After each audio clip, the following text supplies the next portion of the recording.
In 2022, Grammarly and the Harris Poll conducted some research and estimated that the cost of poor communication inside organizations is about $12,000 annually. If you have 10 people inside your organization, this is costing you approximately $120K per year. What could you do with that $120K?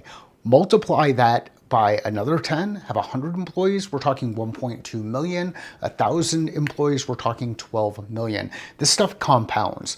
I think that those estimates are actually underreporting the cost of poor communication. If you have poor communication inside cross-functional teams inside your organization, how much waste is happening as a result of that? If you have poor communication with your external customers, how many deals are you losing? So let's start first with building skills. The first skill that we want to build is the ability to ask questions. How can we improve our ability to ask questions? Well, one of the ways that we can improve our ability to ask questions is first practice. Start working with people inside your organization. Ask questions, listen, and then respond.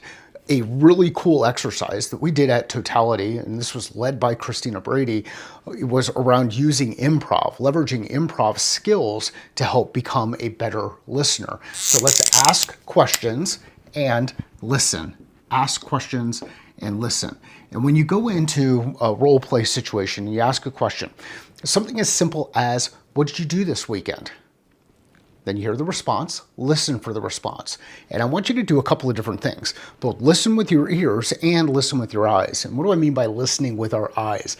I want you to observe how they respond. Do they lean into the question? Do they not?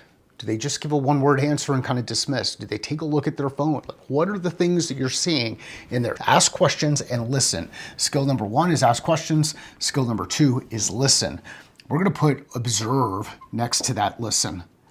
When you go through this practice of kind of building this skill, what I want you to do in this role play environment, and you can do this at home, you can do this with your spouse, you can do this with your kids, you can do this in your work environment. You ask a question, you listen and observe, and you don't share your perspective, you actually ask a follow-up question. Ask the follow-up question. And we're going to go back and forth between 1 and 2 here. We're going to ask questions, we're going to listen and observe, we're going to ask questions again, we're going to listen and observe. We're going to take a deep interest in the person on the other end. There's a couple things I want you to watch for. Number 1, do they start crossing their hands? Do they put their hands in their pockets? Do they lean in? Do they sit back? Do you lose eye contact? As you observe those things, you'll determine, is the person on the other end actually interested or engaged in the conversation? Skill number 1, ask questions. Skill number 2, listen and observe. We're going to use both our ears and our eyes when we're listening and observing. And then the third skill that I want you to work on, this one's one of those things that's a bit tough. I want you to communicate what you've heard. Communicate what you've heard. The reason we want to communicate what we've heard is because we want to confirm, number 1, did we actually hear the response? If, for whatever reason, you communicate something that you heard that was different than what they said, then they can correct it. This is all about validation. So we're going to validate understanding. A lot of people will talk about this in the context of reflective listening. We're going to validate what we understand. We're going to validate what we heard in the context of the conversation. So ask questions, listen, observe, communicate what you heard. Once you build those skills, you start applying those skills, you will start to get better at communication. Give yourself time to listen, pause. Don't feel like you have to respond to everything that's said. Give yourself a little bit of space. Attempt to not interrupt people on the other end. So we're going to ask questions, we're going to listen and observe, and then we're going to communicate what we've heard. Validate. Those are the 3 skills that I want you to work on this week. The next thing that we're going to do is we're going to start talking about some tools that we can use in order to improve application of these skills, actually create leverage with the skills. First, big questions. What? Why? What happened? Oh, why did that happen? Why did you respond that way? Why did it make you think that? What? Why? Who? Who is involved? How? When? Where? What? Why? Who? How? When? Where? you can start to play around with each of these questions. Again, the question here is the tool. The question is the tool. The application is the skill. We're applying the skill. We start to play with each of these 6 questions and think about different responses.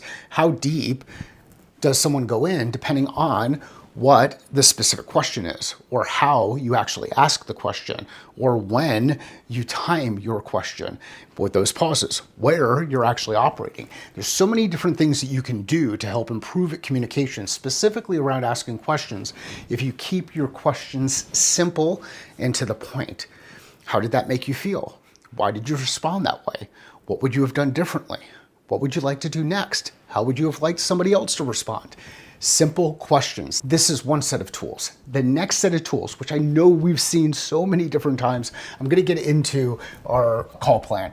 And the reason I'm going to get into the call plan is because if you actually apply this call plan and you use this as a tool that will help you improve communication, you will have a high level of clarity around who will do what by when.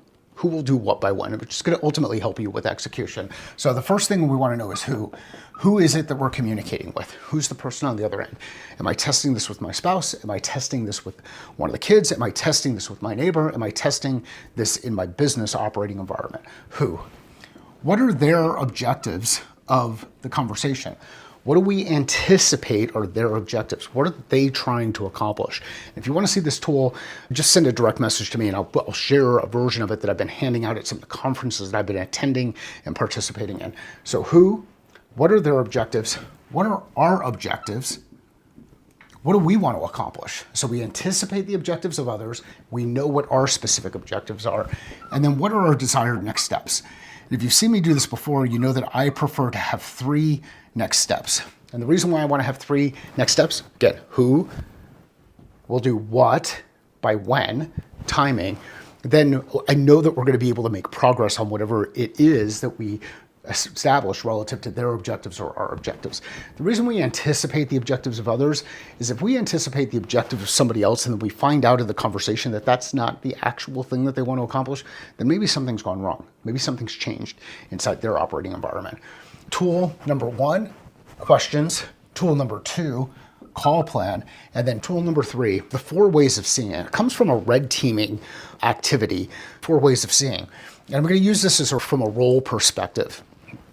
How do I see myself? Mike, see Mike. How do I see myself? How do I see Jen? How does Mike see Jen? What's my view on Jen? How do I see her? How does Jen see Mike? And how does Jen see herself? When we understand the perspective of others through the lens of how they see themselves, how we see them, how we think they see us, we will start to accelerate that word that a lot of people use, but I don't think they really understand, empathy.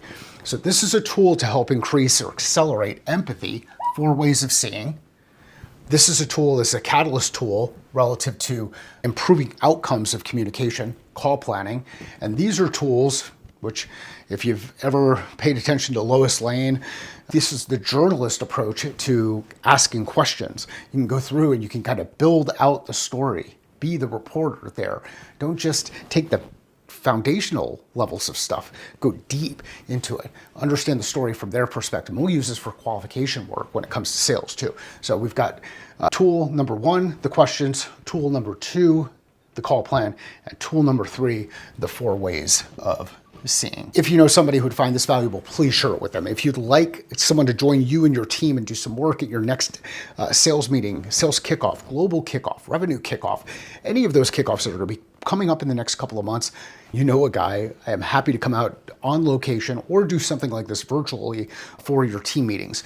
When we improve the way that we communicate with others, both internal and external customers, we will reduce risks in our business. We will help our customers grow. Our business will ultimately grow. And we'll overcome that challenge of that 12K per year, which I think is an underestimate on the cost of poor communication. You can find your catalyst at findmycatalyst.com. Thanks.